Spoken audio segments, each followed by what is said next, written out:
Hello, I am Sharon Aguilar, and you are joining me for day 3 of the Greenstyle with Slower Jacket Sew Along. Today we are sewing the back of the jacket, the sleeves, and then we're sewing our side seams up.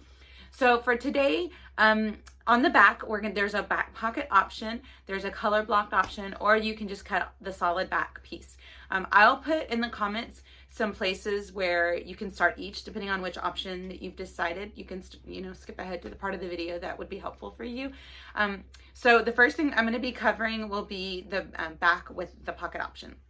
So let's go ahead and get started on that. Thanks for joining me again today. So now we're going to set aside our front pieces and grab our back pieces. This is if you're doing the zippered pocket on the back. So you will have cut out for the zippered pocket on the back. I am only dealing with the zipper right now, so I need to have cut out these two pieces. I need the Whistler jacket color blocked center back, as well as the zipper pocket. And you're cutting both of these on the fold. So this is the center back piece, and I've marked where my pocket is going to be. Is what I did was, in order to mark the pocket, is I just cut out this piece and then drew around it and then drew it on both sides. And then the same goes for your pocket piece. Your pocket piece looks like this. You can see where I have drawn where my pocket goes. Okay, so now that I've done that, I'm going to cut out a piece of interfacing that is 1.5 inches wide by 6.5 inches long. And I'm going to center that over where my pocket marking is on the wrong side of the fabric. And I'm going to press this on there because it's fusible interfacing. So I'm going to do this on the pocket piece as well as on the main. So make sure that it is on the wrong side of your fabric, and make sure that you also marked it, that your marking is strong enough, or I should say deep enough or clear enough that you can see your marking through your interfacing. And if it's not, once you iron your interfacing down, you're going to want to remark your pocket on top of that. Okay, so I'm going to interface these. Once I interface these, I'll be ready to sew them together. Okay, now that I have both the interfacing on both, I am going to put them right sides together. So there's my interfacing on that one. And you're putting them right sides together with, you want to make sure that the bottoms match up. And not only will the bottoms match up, but you should have your rectangles that you drew the exact same. Kind of move it around until it feels okay. And once you have it like that, you're going to get some pins. You're going to want to use pins on this, and you're going to pin this all down, and we're going to sew all along where we've marked our pocket opening. Okay, so see, I have this all pinned in place, and then I kind of just check it on the back that my lines all matched up. And you're going to sew this with a straight stitch. And see whichever side, actually the marker shows it better on the other side, but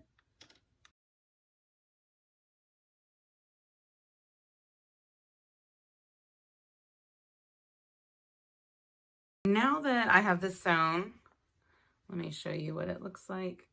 You're going to take your pair of sharp scissors and or you could do this with your rotary cutter, but it's easy. I think it's easier with your scissors. You're going to cut a line straight down the middle. And you're going to stop and start about 3/8 inch away from the edges. And then you're going to do these, like, I guess you would call it a 45-degree angle. Lines up to the edge, up to the very corner, but you just don't want to snip through your stitches.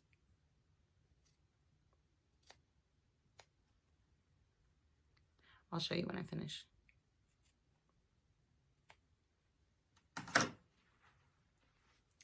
So your corners are going to look like that on what you cut. And then you're going to take your pocket piece and shove it inside that hole that you just cut.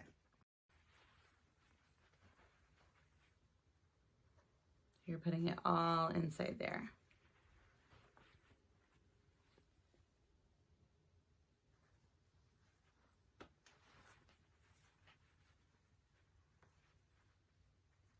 And we're going to head to our iron, and at the iron, we're going to press this really well.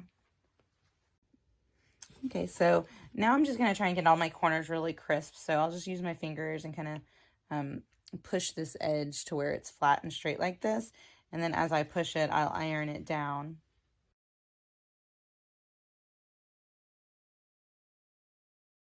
Okay, so now I have this nice and pressed well, and my corners are nice and rectangular boxes. And then I have the zipper. As long as it's 6 inches in length, it should be fine. It can be much more than that, and just trim it off. So you're going to slip your zipper underneath. Right now I have my back piece facing up. This is the right side of my back piece facing up.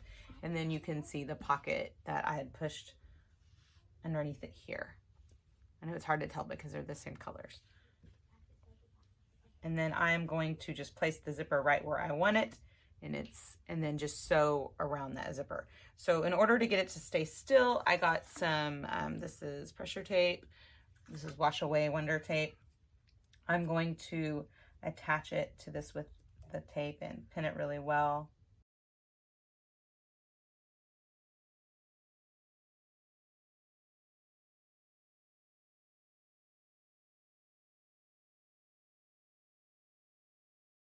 Okay, so I have my pressure tape where it's all in place, and I just made it to where the metal stoppers where your zipper closes are right here. Let me show you.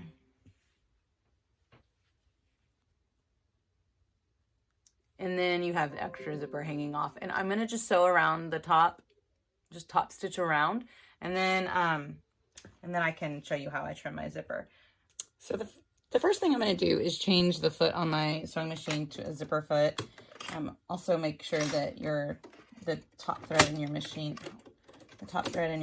is the color that you want based on your fabric. Unless you want a contrasting color, you can. I'm going to start on one side, and I'm going to stitch along this. And the zipper foot really helps so that you're not messing with that zipper tape, and it can just go right alongside it without complaining about it.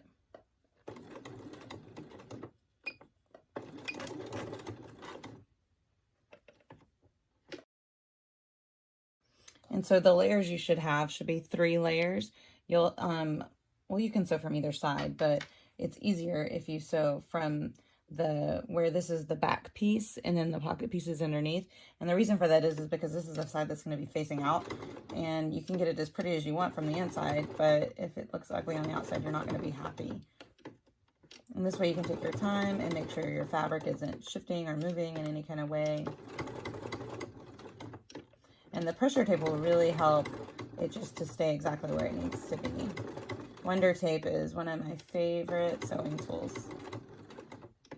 I feel like it makes me look more professional to get good finishes. And you can just sew right over your zipper. Remember, you can leave your needle down, pick up your presser foot, and we're going to sew up the other side. See, whenever I feel like it's bunching a little bit and I want to move the fabric any, I'll just put my needle down and pick up my presser foot and move my fabric around the way I want. And I do it every few stitches on zippers, just because if you wait too long to make sure everything is doing what it's supposed to do, then you might have to rip stitches. I'm going to unzip my zipper just a little bit when I get near the end.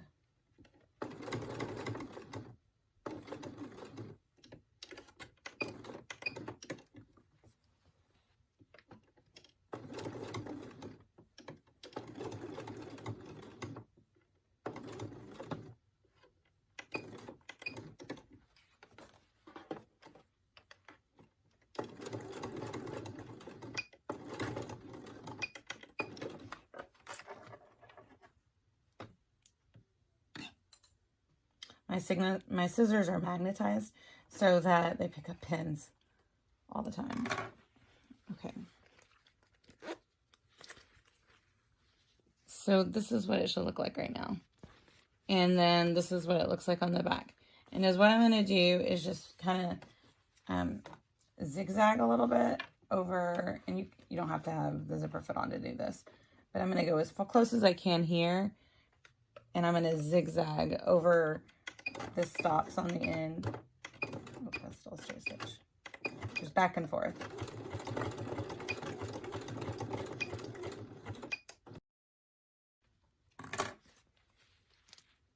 So this is the zipper inside. You see where I zigzag? Like, so this is my stitching from the top, and then this is where I zigzag, and I'm going to just cut everything off after the zigzag. Let me get some different scissors.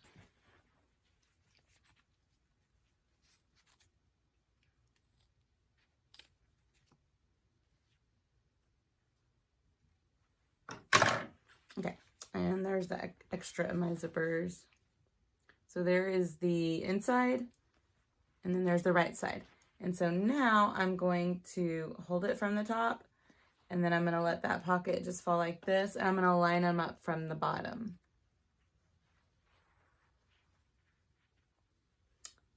I hope this is easy to see, like up in the air. So this is what it looks like from the back. You see how it's folded? And this is what it looks like from the front. I'm going to go ahead and take some clips, and I'm going to clip these 3 layers together and then just baste them on the bottom. And I'm just basting them so they stay together through the rest of construction.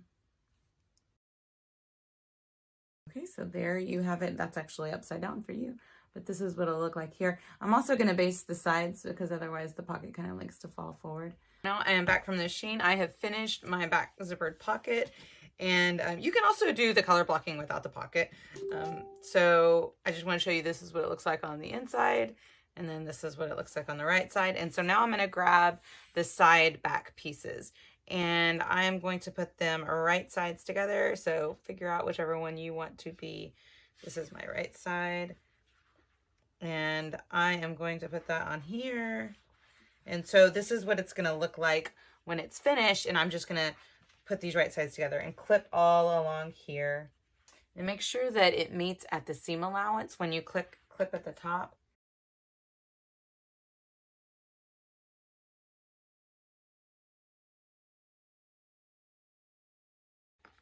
Okay, so I'm going to do the other side as well. And this is what, if you're doing one side, that it'll look like this. And then I'm going to clip the other side, and then I'm going to sew this with a 3/8 inch seam allowance. You can either use a stretch stitch on your sewing machine, or you can use your serger. Remember that if you're using stretch woven, that you'll want to finish your edges with a serger after you do your stretch stitch. Okay, so now I have my back pieces attached, and I'm going to press my seams with the seam allowance going towards the side seams, and then I will top stitch all along here.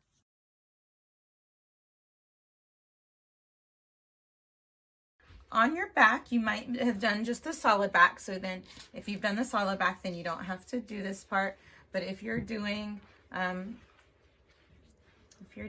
one that's color blocked, then you're going to want to put it to where that you have all your right sides facing out, and then you're going to flip it to where it's right sides together, and you're going to sew this curved seam. So before you go to sew it, you want to get all your little clips or pins out and take your time to pin all of these so that you know that you're sewing it evenly. After you sew it with your sewing machine, here, let me move that where you can see it better. After you sew this down with your sewing machine, so I'm putting it right sides together, then you want to finish it off with your serger, all your seams. Okay, so this is what your back should look like. So on top stitching, I top stitched mine to the middle on this jacket, but that's because I wanted to top stitch to the darker side, and I wasn't doing a pocket. If you're doing a pocket, you'll want to press the seam this way and then top stitch on out here, and that's just so that the bolt can go away from the pocket, and then you don't want to stitch over your pocket. So, but it works on this because you want to have your seam allowance not showing, and since there's white, I really don't want that showing.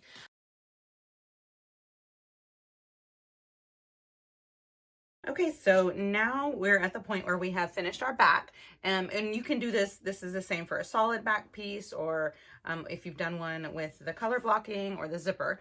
We're going to put in our sleeves. So you're going to grab your sleeve piece, and you're going to put them right sides facing, so the right side down on top of the right side of the back, and you're going to match up the arm size so you know which one matches the back because it is taller. So, and also there's the points that you can match up along the sleeves, but you know based on this part. This taller part is the one that goes on the back, and then the shorter one goes on the front. So you're gonna match this up. We're gonna pin along here and then sew with a 3/8 inch seam allowance. And again, if you're using stretch woven, you'll wanna finish your seam. After you do that, we're gonna press our seam, and then we will top stitch it. You're gonna whenever we press the seam allowance, you're gonna press it towards the back. So you'll press it this way, and then you'll top stitch onto the back piece. Okay, so this is where you should be at now. This is my back, and then these are my 2 arms. So now you're going to grab the front pieces that you set aside, and we are going to put those right sides together. So grab one front, and then match the arm side up, and then grab the other one. And now we are going to clip all around here, and we're going to sew that one, and then also make sure that you finish all your seam before you top. Now you'll have your front, your back, your sleeves. It's all attached. It's one long, see how that looks? Okay, so now you're going to put your body right sides together. So take your front and put it right sides with your back. And this is, we're trying to form our side seam is what we're doing. So your sleeve is being folded in half so that your body can touch each other. Your front can touch your back. So you're going to line that up, and we're going to sew our side seams. So that means that you are going to sew from here down here on both, and you'll want to make sure that if you're using a woven that you finish it with your serger. If you're using a knit, you could just sew all of it with your serger. On woven fabric, I always like to sew with a regular stitch on my sewing machine and then my serger. I've just always finished the seams that way.